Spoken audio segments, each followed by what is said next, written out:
ఊపిరి కోసం ఆరాటం చాలామందికి అనుభవమే. గాలి గుండె లోతుల్లోకి చేరినప్పుడు ఆ నిస్సాయత అనేది భయపెడుతూ ఉంటుంది.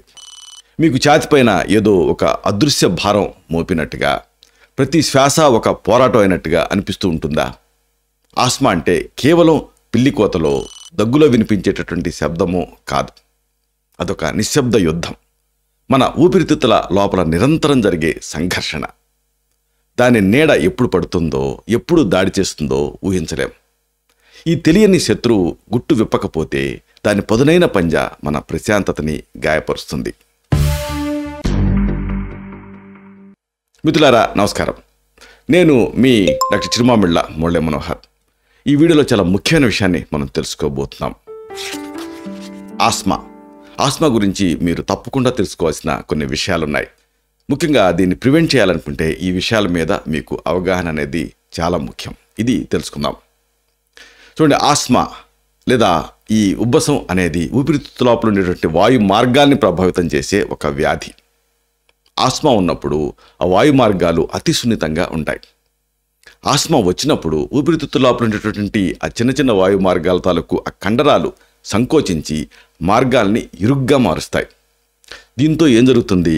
దగ్గు, పిల్లి కోతలు, అలాగే గాలి తీసుకోవటంలో ఇబ్బంది, ఛాతిలో బిగిసినట్టుగా ఉండటం, అంటే బిగుతు టైట్ ఫీలింగు, ఇలాంటి లక్షణాలు కనిపిస్తాయి.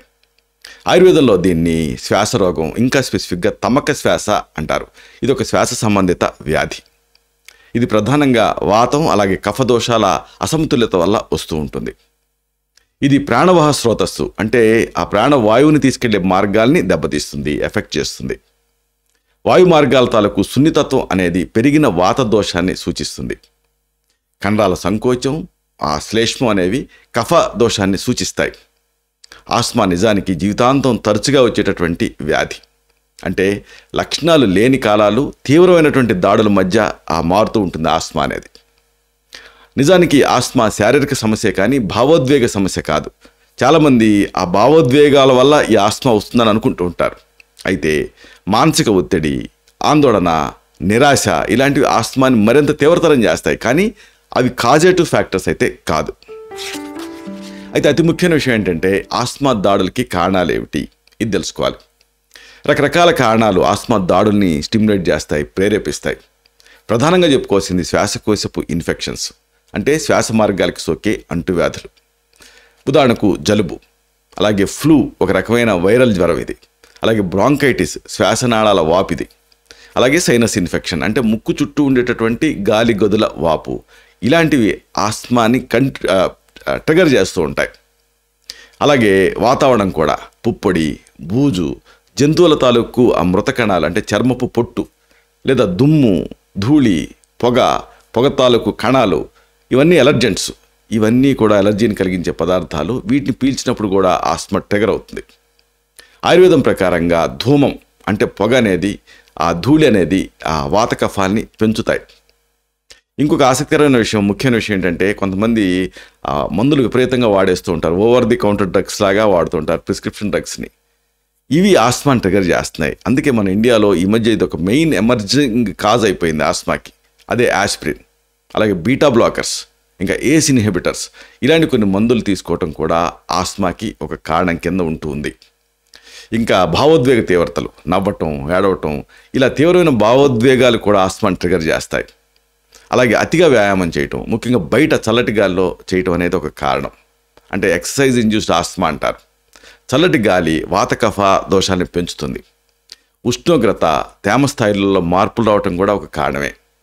ఇంకొక ముఖ్యమైన కారణం ఏంటంటే సల్ఫేట్స్ ఉండేటువంటి ఆహారాలు. సాధారణంగా ఈ సల్ఫేట్స్ ఆహార పదార్థాన్ని నిల్వ చేయడానికి వాడుతూ ఉంటారు. ఈ ఒక రసాయనాలు, ఇవి మరొక ముఖ్యమైన కారణం కింద ఉంటున్నాయి.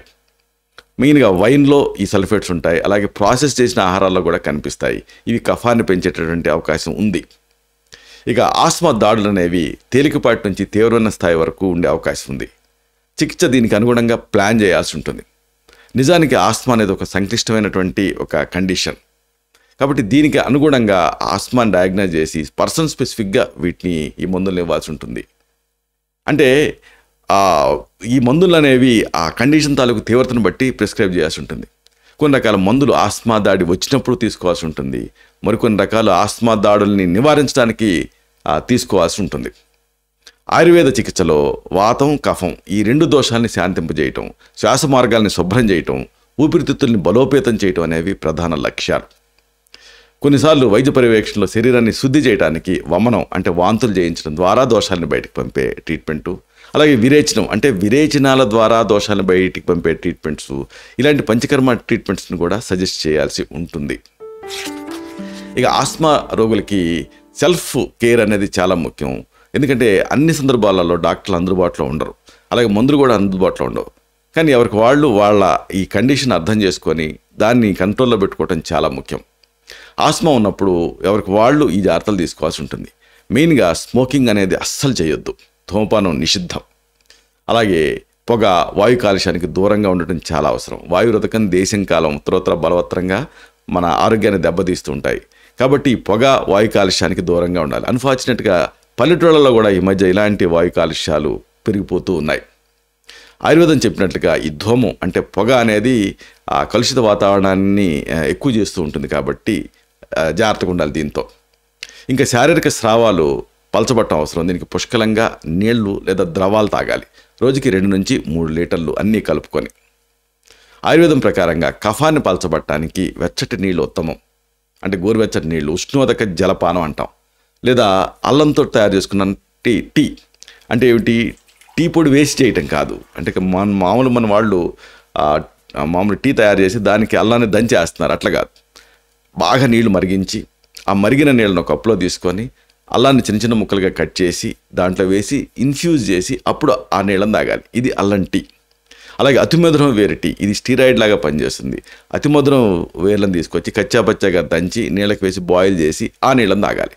ఇలాంటి హెర్బల్ టీలు మంచివి. ఇవి మీ ఆస్మాని కంట్రోల్లో ఉంచుతాయి. అలాగే అన్నిటికీ మించి ఆస్మాని ఏవి ట్రిగర్ చేస్తున్నాయి, ఏవి ప్రేరేపిస్తున్నాయి అనేది తెలుసుకోవాలి. మీ ఇల్లు, మీరు పనిచేసే ప్రదేశం, ఇలాంటి ప్రదేశాలు అలర్జెంట్స్ కానీ చికాకు కలిగించే వాటిని కానీ ఉంటే వాటిని తొలగించండి. అంటే టేబుల్ క్లాత్స్, కార్పెట్స్, అలాగే పెద్ద పెద్ద థిక్ వార్డ్రోబ్స్, వాటికి విండో కర్టన్స్, ఇలాంటి వాటి విషయంలో జాగ్రత్తలు తీసుకోండి. దీన్ని ఆయుర్వేదంలో నిదాన పరివర్జనం అంటారు. అంటే వ్యాధి కారణాన్ని వదిలేయటం, ఇది అతి ముఖ్యమైనది. అలాగే మీ పడక గదిని అలర్జన్ రహితంగా ఉంచుకోవడానికి ప్రత్యేక శ్రద్ధ పెట్టండి. ఉదాహరణకు మీరు పడుకునే పరుపు దిండుపైన ఒకవేళ మీరు ఉపయోగిస్తుంటే దానిపైన ప్లాస్టిక్ తొడుగు తొడగండి. లేదా అలర్జన్ రహిత కవర్లు కూడా మీరు వాడుకోవచ్చు. ఇక ఒకవేళ మీకు పిల్లి కోతలు మొదలైతే అప్పుడు జాగ్రత్త పడాలి. ఇలాంటి పిల్లి కోతలు మీకు ఉంటే అప్పుడు మరీ ఓవర్గా ఎక్సర్సైజ్ చేయకండి. ఎందుకంటే ఎక్సర్సైజ్ ఇండ్యూస్డ్ ఆస్మా వస్తుంది. ఆయుర్వేదం ఎప్పుడు కూడా అర్ధశక్తిగా అంటే మితమైన వ్యాయామాన్ని సూచిస్తుంది. ముఖ్యంగా అనారోగ్య సమయాలలో ఎప్పుడు కూడా అతిగా శ్రమించొద్దు. చల్లటి వాతావరణంలో బయట ఉన్నప్పుడు మీ నోరు, మీ ముక్కు చుట్టూ స్కార్ఫ్ ధరించండి. అంటే మామూలు మనం మెడకు కట్టుకుంటాం కదా, దీన్ని ముక్కుపైకి లాక్కోవాలి. ఇది మీరు పీల్చే గాలిని వెచ్చగా ఉంచుతుంది. దీంతో ఆ చల్లటి గాలి అసున్నితమైన వాయు మార్గాలకి చేరకుండా ఈ స్కార్ఫ్ అనేది ప్రివెంట్ చేస్తుంది. అలాగే నిలవ ఉంచే పదార్థాలని ఉపయోగించకండి. అంటే సల్ఫేట్స్ ఉండేటువంటి ఆహారాలని వాడకండి. అలాంటి మందుల్ని కూడా మానేయండి. ముఖ్యంగా షెల్ ఫిష్ అంటే ఆ నత్తగుల్లల మాంసం, పెంకుండేటువంటి సముద్ర జీవుల మాంసం మంచిది కాదు. అలాగే వైన్ కూడా అవాయిడ్ చేయండి, దీంట్లో సల్ఫేట్స్ ఉంటాయి. సుమారుగా 10% ఆస్మా రోగులలో సల్ఫేట్స్ ఆస్మా దాడులను ఎక్కువ చేస్తాయని తేలింది. ఆయుర్వేదంలో పథ్యాపథ్యాలు చెప్పారు. అంటే తినదగినవి, తినకూడనివి, వీటిని తెలుసుకొని పాటించడం ముఖ్యం. అలాగే ఆస్మా వచ్చినప్పుడు పొరపాటున కొంతమంది పడుకుంటూ ఉంటారు, కానీ లేచి కూర్చోండి. కూర్చున్నప్పుడు ఆస్మా తాలూకు ఆ తీవ్రత తగ్గుతుంది. ఇది శ్వాస తీసుకోవడానికి సహాయపడుతుంది. మీ ఆస్మా మిమ్మల్ని ఇబ్బంది పెడుతూ ఉంటే వెంటనే స్పాట్లో రిలీఫ్ కోసం అలాంటి మందుల్ని మీరు అందుబాటులో ఉంచుకోండి. దాడి అనిపించిన వెంటనే తీసుకోండి. అయితే ఇక్కడ ముఖ్యమైన విషయం ఏంటంటే కొంతమంది ఇండిస్క్రిమినేట్గా ఏది పడితే అది మందులు వాడుతుంటారు. ముఖ్యంగా యాస్ప్రిన్ వాడకంలో జాగ్రత్తలు తీసుకోండి. ఎందుకంటే దీంతో ఆస్మా ట్రిగర్ అవుతుంది, ఎలర్జీ ఉంటుంది దీంతో. దీనికి బదులుగా కావాలనుకుంటే ఎస్టిమిఫెన్ ఇలాంటివి వాడుకోవచ్చు. ఇక దీనికి వైద్య చికిత్సలు అంటే మెడికల్ ట్రీట్మెంట్స్ కొన్ని ఉన్నాయి. వీటిపై కూడా మీకు అవగాహన ఉండాలి. మీ ఆస్మాని కంట్రోల్ చేయడానికి వైద్య సలహాతోటి కొన్ని మందుల్ని మీరు వాడుకోవచ్చు. జనరల్గా డాక్టర్స్ ఎలాంటివి ప్రిస్క్రైబ్ చేస్తూ ఉంటారు అంటే కొన్ని క్లాస్ ఆఫ్ డ్రగ్స్ ఉంటాయి. వీటిలో ముఖ్యంగా చెప్పుకోవాల్సింది యాంటీ ఇన్ఫ్లమేటరీస్ అంటే వాపును తగ్గించేటటువంటి మందులు. ఈ మందులు వాయు మార్గాల తాలూకు వాపును తగ్గించడానికి సహాయపడతాయి. వీటిని నోటి ద్వారా మాత్రలుగా కానీ పీల్చే మందులుగా కానీ తీసుకుంటూ ఉంటారు మామూలుగా. ఆయుర్వేదంలో పసుపు కొమ్ము ఇందుకు ఉపయోగపడుతుంది. అలాగే గుగ్గిలం గుగ్గిలం చెట్టు నుంచి వచ్చేటువంటి నిర్యాసం, అందుకే దీన్ని ధూపం కింద వేసుకోవాల్సి ఉంటుంది. అలాగే వాస అంటే అడ్డసరం ఆకు, ఇలాంటి మూలికల్ని వాపు తగ్గించే గుణాలు ఉంటాయి వీటిని తీసుకోవాల్సి ఉంటుంది వైద్య సలహాతో. అలాగే వైద్య పర్యవేక్షణలో శ్వాసకుటార రసు లేదా కనకాసవం, ఇది 15 to 30 ml సరిసమానంగా నీళ్లతో కలిపి భోజనం తర్వాత రోజుకి 2 సార్లు దీన్ని వైద్య సలహాతో తీసుకోవాల్సి ఉంటుంది. ఇది ఒక మంచి క్లాసికల్ ఆయుర్వేదిక్ మెడిసిన్. అలాగే వాస ఆకు చూర్ణం, దీన్ని 1 నుంచి 3 గ్రాములు తేనెతో రోజుకి 2 సార్లు తీసుకున్నా కానీ ఇది యాంటీ ఇన్ఫ్లమేటరీ కింద పనిచేస్తుంది. ఆ తర్వాత class of drugs broncho dilators, అంటే వాయు మార్గాల్ని వ్యాకోచింపజేసేటువంటి మందులు. ఈ మందులు ఏం చేస్తాయి? వాయు మార్గాల తాలూకు కండరాలని సడలించి ఊపిరితిత్తుల లోపల ఉండేటువంటి గాలి మార్గాల్ని తెరుస్తాయి. స్పేసర్ అంటే ఏంటి? ఇన్హేలర్ మందుని సులభంగా పీల్చడానికి సహాయపడే పరికరం. ఈ స్పేసర్ అనే పరికరంతో ఆ మీటర్ డోస్ ఇన్హేలర్స్ ఈ మధ్య వాడుకలోకి వచ్చాయి. అంటే ఖచ్చితమైన మోతాదులో మందుని పీల్చడానికి ఉపయోగించే పరికరాలు. వీటి ద్వారా ఈ మందులను తీసుకోవడం అనేది జనరల్గా ఇప్పుడు మనకు కనిపిస్తున్న ట్రెండ్. ఆయుర్వేదంలో వాస అంటే అడ్డసరం ఆకు, అతిమధురం వేరు అంటే ఎస్టిమధు చూర్ణం, కంటకారి మొక్క అంటే వాకుడు మొక్క, ఇలాంటివి సహజంగా ఈ వాయు మార్గాల్ని వ్యాకోచింపజేస్తుంటాయి. వీటిని చూర్ణ రూపంలో ఏకమూలిక ప్రయోగాల కింద వైద్య సలహాతో తీసుకోవచ్చు. సితోపలాది చూర్ణం, దీన్ని 2 నుంచి 4 గ్రాములు తేనెతోటి రోజుకి 2 లేదా 3 సార్లు తీసుకుంటుంటే ఇది ఒక మంచి బ్రాంకోడైలేటర్ కింద పనిచేస్తుంది. అలాగే ఇంకొక క్లాస్ ఆఫ్ డ్రగ్స్ ఏంటంటే ఈ మధ్య లుకోట్రిన్ మాడిఫైయర్స్ అనేది వాడుతున్నారు. ఈ నోటి ద్వారా తీసుకునే మందులు క్రానిక్ ఇన్ఫ్లమేషన్ తగ్గించడానికి ఉపయోగిస్తూ ఉంటారు.